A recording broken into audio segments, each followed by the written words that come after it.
Before releasing your psoas, it's important to understand some basic anatomy.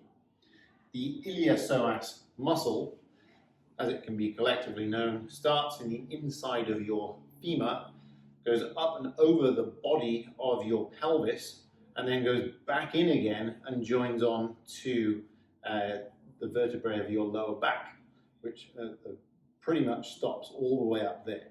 It's a huge muscle with very few points that you can actually contact it. The easiest point of access is here, just next to the ASIS, which is the hip bone. So find your hip bone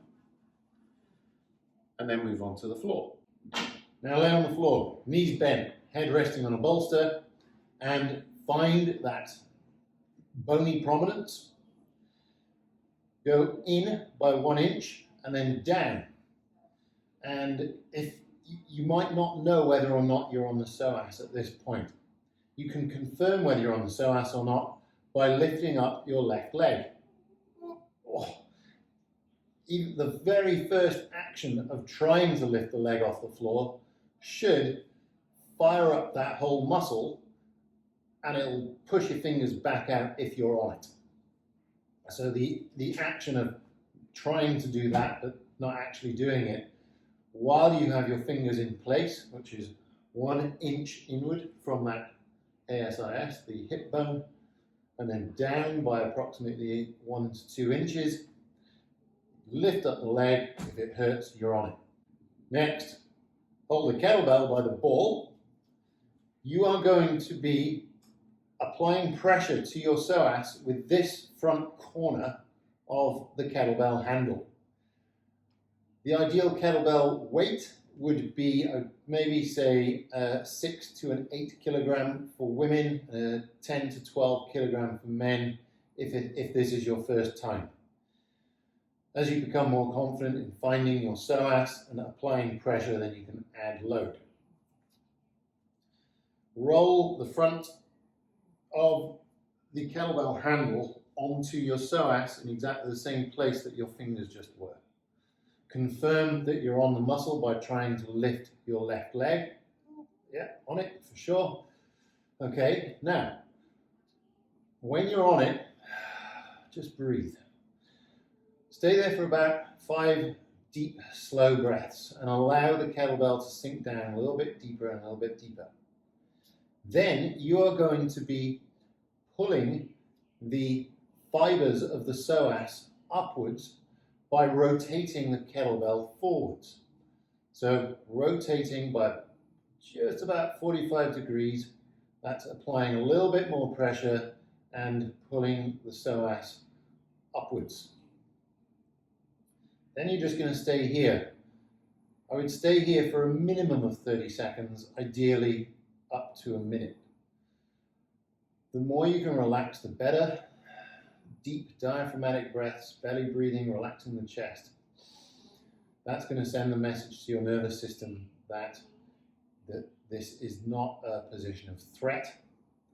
If your nervous system feels threatened, then it's never going to release the psoas. So after you've been here for approximately a minute, now comes the funky part, which involves sending an inhibition signal to your psoas while at the same time lengthening it whilst keeping the same pressure.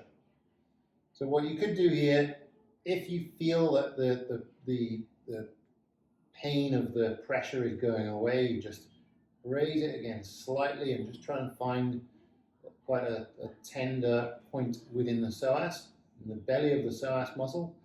Then lift up the left toes, push your heel down into the floor.